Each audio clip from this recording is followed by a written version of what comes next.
जय महाकाल, जय महाकाली।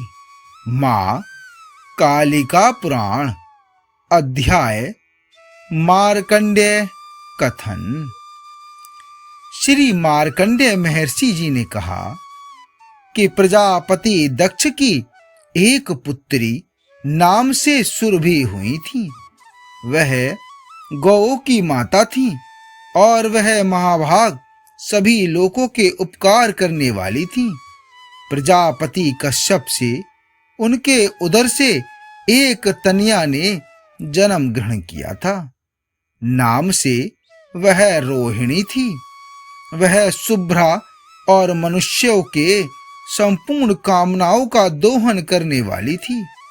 उसमें अतीव तपोधन सुनहसेफ मुनि से जिसने जन्म प्राप्त किया था, वह समस्त सुलक्षणों से युक्त कामधेनु इस नाम से प्रख्यात हुई थी।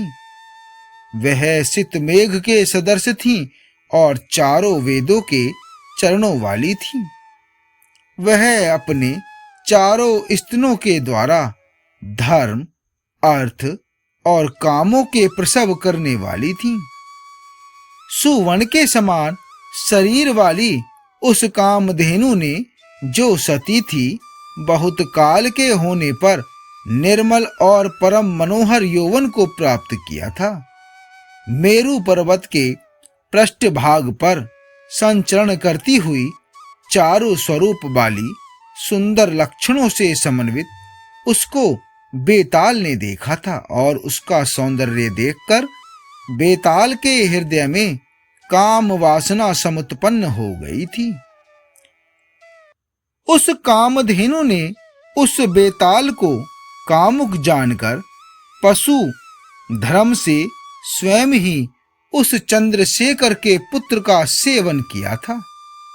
उस भगवान शंकर के पुत्र ने उस कामधेनु में परम आनंद की प्राप्ति की थी और उसने भी उससे आनंद को प्राप्त करके बहुत ही हर्षित हुई थी।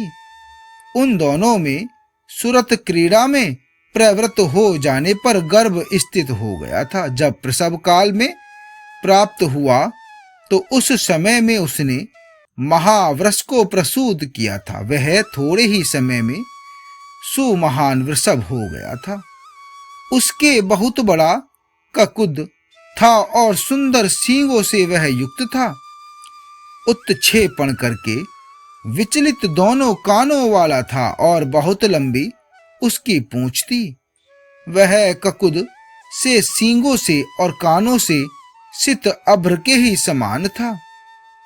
विचलन करते हुए उस श्रृंगों से सिताचल की ही भांति देवों के द्वारा वह देखा गया था। बेताल ने उसका नाम श्रृंग यही रखा था। यह श्रृंग बहुत ज्ञानवान था और उसने ईश्वर की समाराधना की थी। वह भगवान शंभु भी उस पर परम तुष्ट हो गए थे और उसने अभिष्ट वरदान दिया था। भगवान हर ने उसे वृषभ शरीर वाला बनाकर अपना वाहन बना लिया था। वह बल वाला और चिरायु था तथा पृथ्वी के धारण करने में समर्थ था। श्रृंग महान तेज वाला था और वह प्रभु का केतु भी हो गया था, क्योंकि श्रृंग होकर वह महान आत्मा वाले भगवान शंकर का प्यारा हो गया था। अतएव श्रृंग इस ख्याति को प्राप्त हो गया था। वह श्रृंग महादेव के ध्यान में समासक्त हो जाने पर कभी कभी वरुण के गृह में गमन किया करता था। वहां पर भी सुरभि की जो पुत्रियां थीं, वे रूप और यौवन से संपन्न थी। ये उनके साथ खूबसूरत रूप धारण करके उनका सेवन किया करता था। वरुण के गृह में सभी लक्षणों से युक्त सुता उत्पन्न हुई थी, जो बहुत ही इनकी सूती प्रसूतियों से यह जगत व्याप्त हो रहा है और उनसे यज्ञ प्रवृत्त हुआ करता है। आज जैसे देव संतुष्ट हुआ करते हैं और आज्य में ही यज्ञ प्रतिष्ठित होते हैं। यह संपूर्ण स्थावर और जंगम अर्थात चर अचर जगत यज्ञाधान होता है। वह आज्य गौ के अधीन है, इससे सभी कुछ गौ में ही स्थित रहा करता है। हे द्विजसत्तमो, यह संपूर्ण विश्व गौ के ही अधीन रहा करता है। वे सब गौएं बेताल के वंश में ही होने वाली हैं और सदा सबकी प्रिय होती हैं। जो महात्मा बेताल के इस चरित्र का नित्य श्रवण किया करता है और इनके वंशों से जन्म को सुनता है, वह सब सुखी और बलवान हुआ करता है। उस पुरुष की न तो गौएं नष्ट होती हैं और न कभी वैभव ही विनिष्ट हुआ करता है। उस पुरुष को भूत पिशाच आदि भी कभी नहीं देखा करते हैं। बेताल स्वयं ही उनकी निरंतर रक्षा किया करता है। हे विप्रो, यह मैंने आपको बता दिया है। जिस तरह से बेताल और भैरव दोनों ने जन्म लिया था और पुत्रों को जन्म ग्रहण कराया था, अब तो आपके सभी संशय विच्छिन्न हो गए होंगे। जिस तरह से कालिका देवी ने शंकर को मोहित किया था और जैसे शरीर के अर्ध में उत्पन्न हुई थी और भगवान शंभु ने जैसे जैसे किया था, यह सब आपके सामने कह दिया गया है।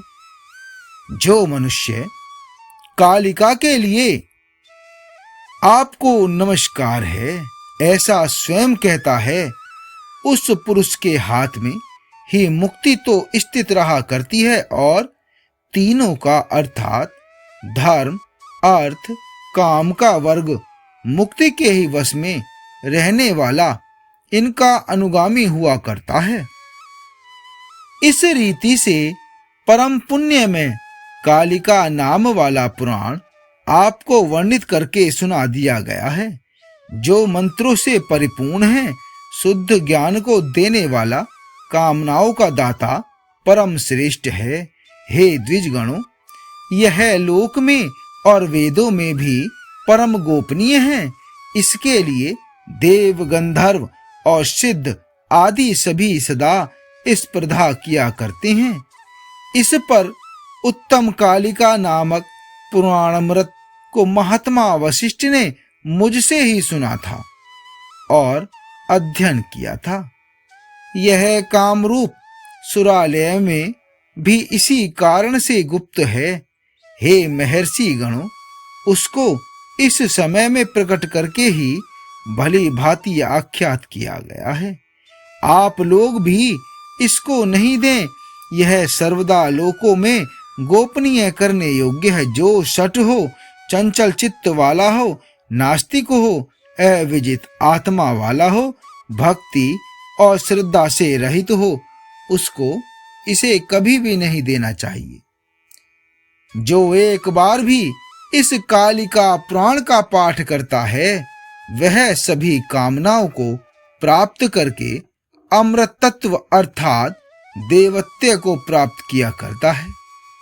जिससे मंदिर में यह लिखा हुआ उत्तम पुराण सदा स्थित रहता है, हे द्विजो, उसको कभी विघ्न नहीं होता। जो पुराण सदा स्थित रहता है, हे द्विजो, उसको कभी भी विघ्न उत्पन्न नहीं होता। जो प्रतिदिन इसका गोपनीय अध्ययन करता है, जो कि यह परम तंत्र है, हे द्विज श्रेष्ठो, उसने यहाँ पर ही संपूर्ण वेदों का अध्ययन कर लिया। इस कारण से इससे अधिक अन्य कुछ भी नहीं है।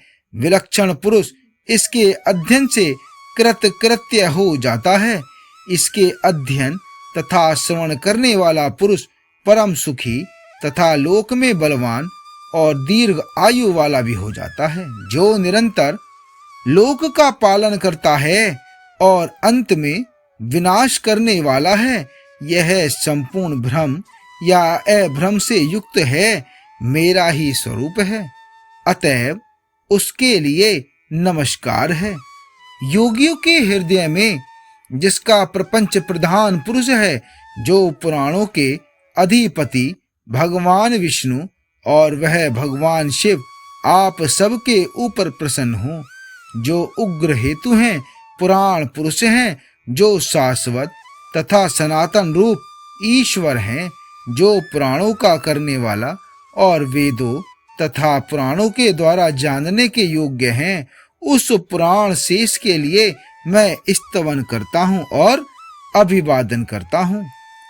जो इस प्रकार से समस्त जगत का विशेष रूप से स्मरण किया करते हैं, जो मधु रिपु को भी मोह कर देने वाली है, जिसका स्वरूप रमा है और शिवा के स्वरूप से जो भगवान शंकर का रमण किया करती है, समस्त जगत का विशेष रूप से स्मरण किया करते हैं, जो मधु रिपु को भी मोह कर देने वाली है, जिसका स्वरूप रमा है और शिवा के स्वरूप से जो भगवान शंकर का रमण किया करती है। माया आपके विभव और शुभों को वितरित करे। माँ कालिका पुराण संपूर्णम। जय महाकाल, जय महाकाली।